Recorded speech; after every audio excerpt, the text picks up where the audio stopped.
Crawford needs the money. Crawford needs the money? You think he had a chance to win? Gervonta Davis and Terence Crawford are at it again, and this time, their war of words is just as intense as a knockout punch. Their rivalry has been building for a while, but Tank's recent comments about Crawford's upcoming fight with Canelo have reignited the tension. Crawford is set to move up 2 weight classes to take on Canelo later this year, a challenge many in the boxing world consider huge. Gaining 14 pounds to fight a naturally bigger and stronger opponent like Canelo is no small feat. Like if you hear somebody like Tank say 147, I knock Bud out. Well, he just talking, you know. Feat, but Crawford has been clear about his motivations. I want to challenge myself. Canelo is a great fighter, one of the all-time greats, one of the best to come out of Mexico. I consider myself one of the all-time greats too, so why not? Why not put it to the test? History favors big risks, big rewards, and that's exactly what I'm after, Crawford stated, making it clear that this fight is about legacy, about proving himself against one of the best in the world. But Tank Davis wasn't buying it. He wasn't impressed with Crawford's reasoning and didn't hesitate to share his thoughts. In his eyes, this wasn't about legacy. It was about money. And he didn't frame it as speculation. He spoke like it was a fact.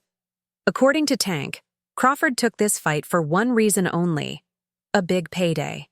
And that was just the beginning. Tank didn't stop at calling him out for chasing money. He went even further, throwing shade at Crawford's physical transformation. He needs the money for sure, I'm telling you. He's a good fighter. That's Lomachenko. No. All right. Turkey said he got your 2 Ferraris ready. What you think about that? Oh, Turkey said he got your 2 Ferraris ready. But let's be real, smaller fighters are usually better than bigger ones because they know how to move. But didn't he get clipped by Gamboa?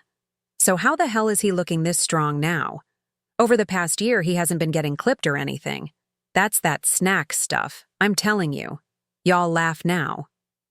Tank wasn't just questioning Crawford's strength. He was straight up suggesting that something shady was going on. He brought up Yuriorkis Gamboa, a fighter who hurt Crawford years ago, and basically argued that it didn't add up how dominant Crawford has looked in recent fights.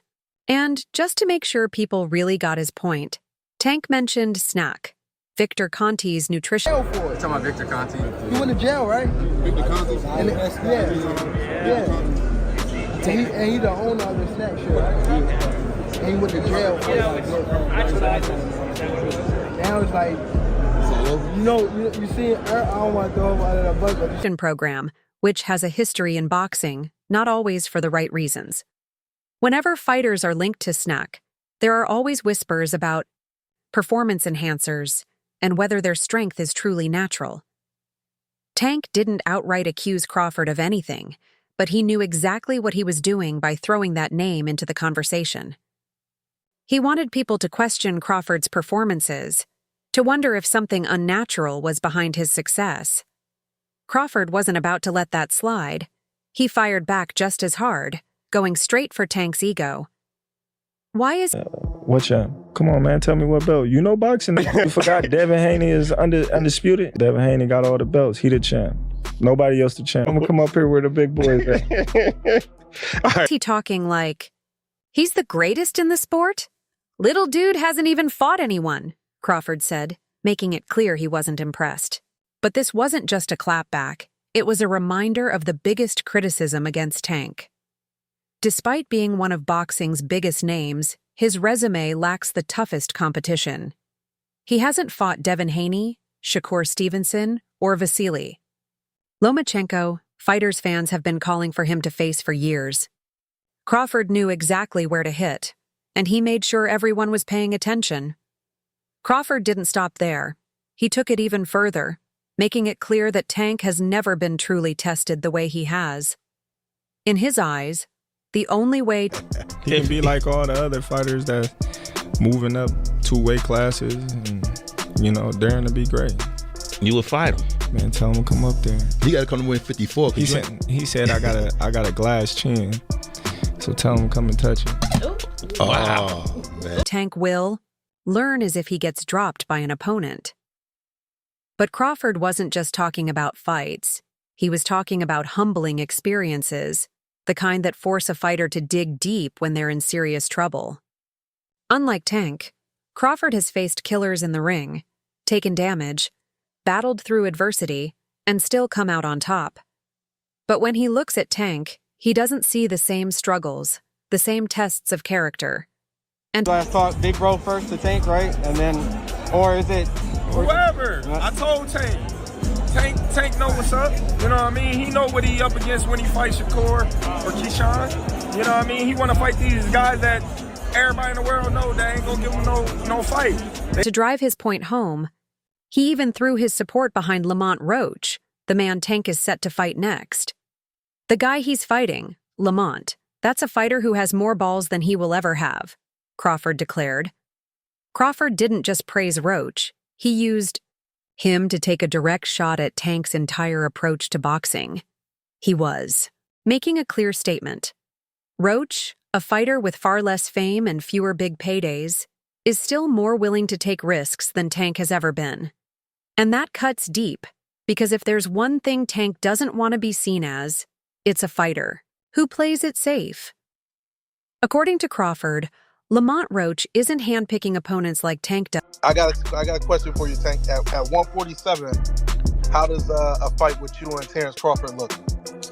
Damn. 147? Shit, 147. I tap that trend, you know he going to sleep. I already know. I already know he he ain't is. got no chance. I already know he is. So Tank has no right to call anyone else out for chasing money. That was the irony Crawford wanted everyone to see. While Tank was accusing him of chasing money, Crawford flipped it right back on him. He was saying, "You're the one carefully picking opponents, you're the one avoiding the biggest challenges, and you're the one making sure every fight is the safest path to the bag." Tank knew exactly what he was doing with his comments. He wanted to control the narrative, make people question Crawford's motives, and stir up doubts about whether this fight was really about legacy or just a big payday. By bringing up Snack, he aimed to cast suspicion on Crawford's recent performances. But Crawford didn't sit back. He fired back hard, making sure to hit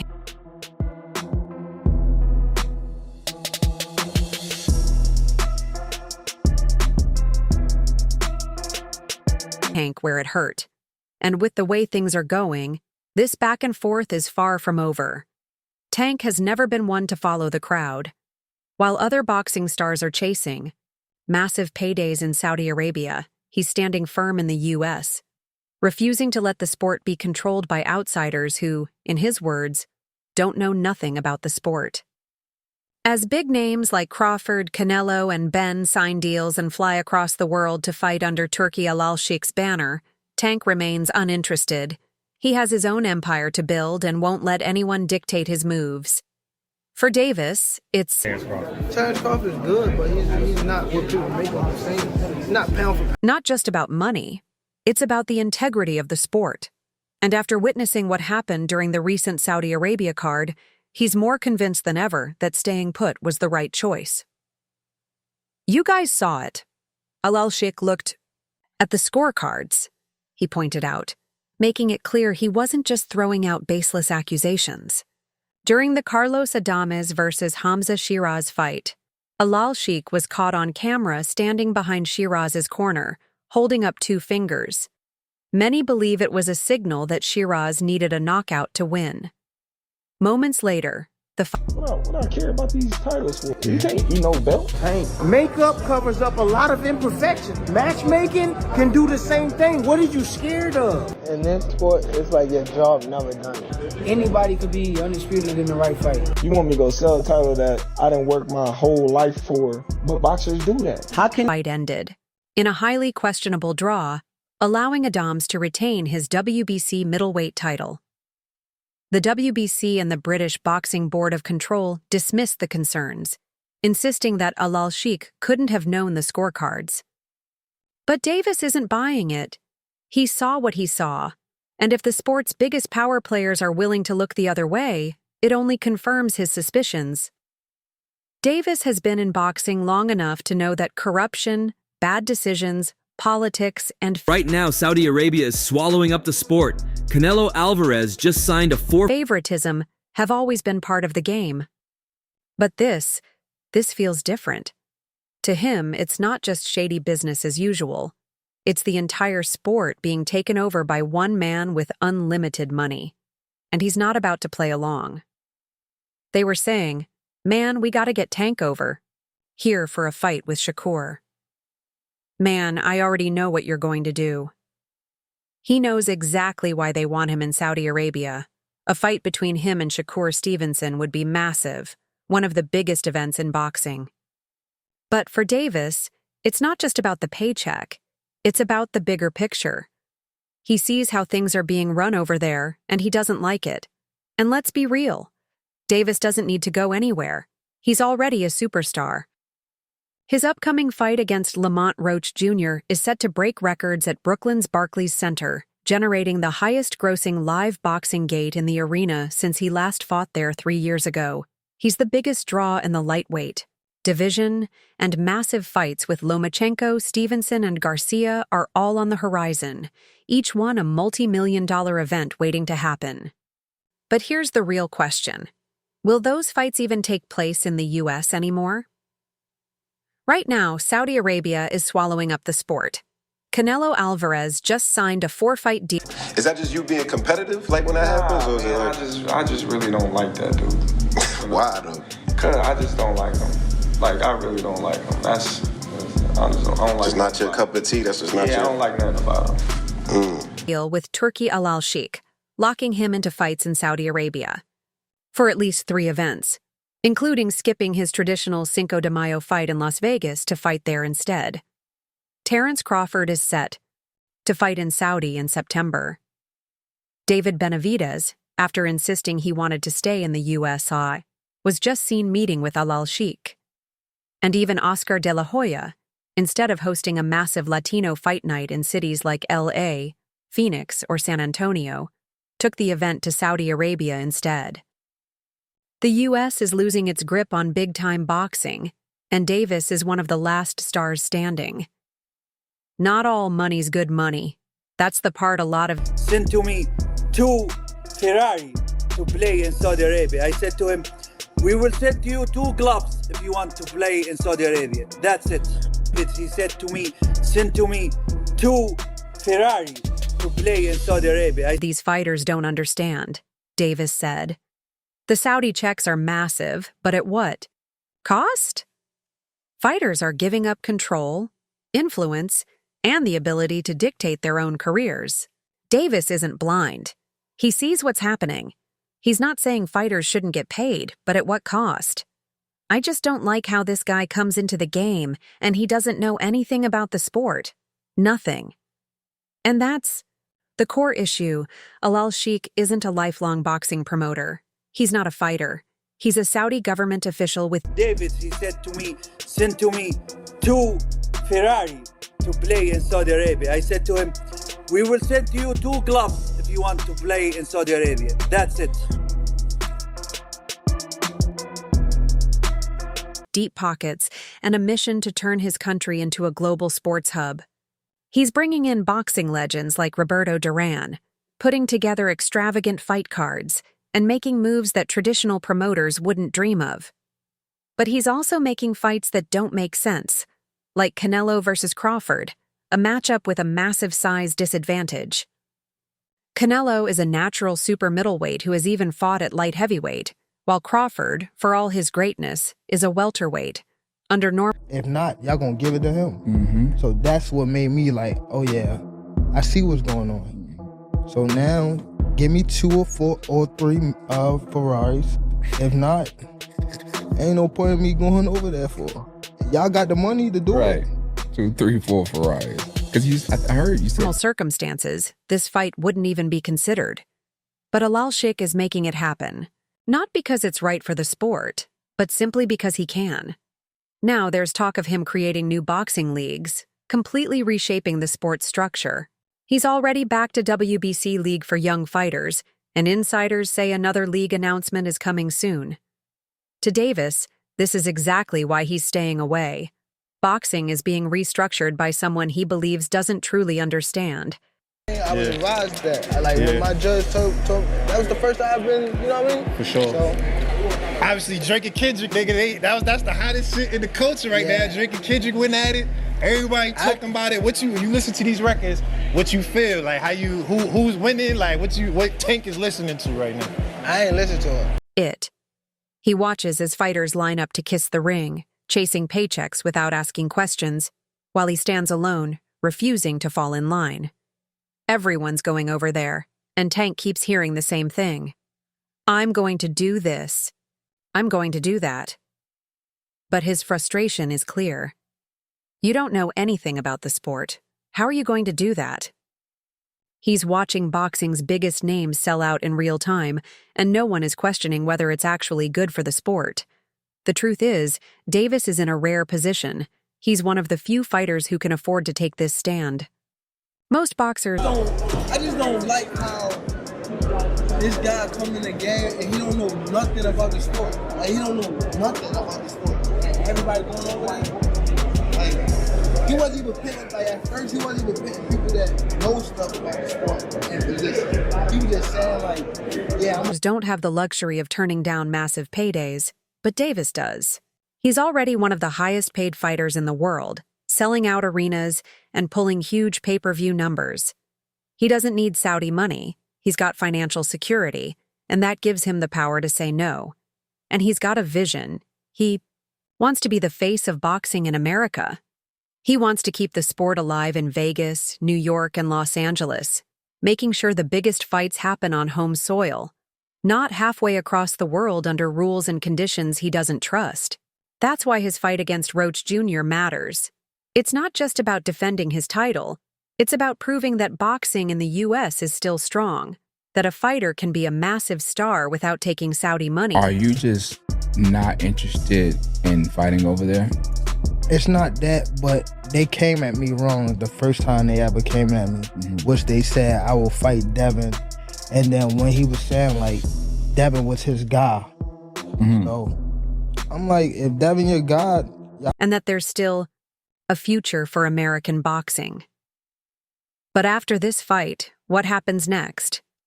Terence Crawford doesn't just see Gervonta Davis as another fighter, another champion, or just another name in the sport. He sees something deeper, something personal. This isn't about competition, weight classes, or pound-for-pound rankings. It's about the kind of person Davis is, and that's where Crawford draws the line. When asked about it during his interview, with Cigar Talk, Crawford didn't hesitate. There was no sugarcoating, no politically correct... Shakur against Tank. Okay, yeah, so yeah, you and Canelo Alvarez were not on the same page last year. Now you are. Gervonta Davis, you're giving an invitation to Gervonta Davis. I don't take anything as a person. I take it as I am professional. Right. Dancer, no forced respect. He made it clear he does not like Gervonta Davis, not one bit. And it's not because of anything Davis has done to him directly.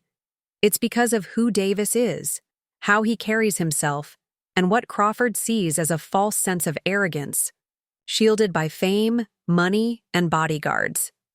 Man, I just really don't like that dude. I just don't like him. Like I really don't like him. I don't like anything about him. That's not a fighter hyping up a future opponent. That's not promotion for a fight that may never... If we was to fight right now on the streets, I'll break your fucking neck. And that's on my kids. And you know it, I know it, and the whole world know it. And I'm not talking about no fighting in the ring. If me and you was to fight outside, I will... Never even happen. That's real, personal disdain. It's rare to hear a fighter speak so openly about another, especially when they don't even compete in the same division.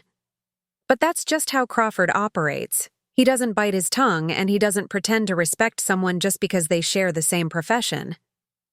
To Crawford, Davis is a fighter who thrives... Hopefully I fight Ryan again. If they're not on some hoe shit, I text that ass again. Tell them boys to give me 150 M's. I'm coming. Know what I mean? When I start streaming out that, yeah, niggas start talking that, stop it, knock it off, cuz. Stop it. Lives on his public image. A superstar who plays up his tough guy persona, but wouldn't act the same way without security around him or cameras in his face. It's not about Davis's skills in the ring. Crawford actually gave him credit for that. It's about his attitude, his behavior, the way he moves when he's not in the gym or under the bright lights. Davis, of course, didn't take this lightly. He never does. The moment Crawford's comments hit social media, Davis fired back with a post that was just as direct as Crawford's interview. But in classic Tank fashion, the post didn't last long. It was deleted almost as quickly as it went up. That's Davis's style. He takes his shots, then pulls back, leaving just enough for people to talk about, but not enough to keep circulating forever. Even without the post still being live, the tension is undeniable. This isn't the first time they've clashed. Their history of going back and forth online is well documented, and there's always been an undercurrent of hostility whenever one speaks about the other. But this time, Crawford took it beyond. Twitter jabs and Instagram comments. He laid it all out in a full interview,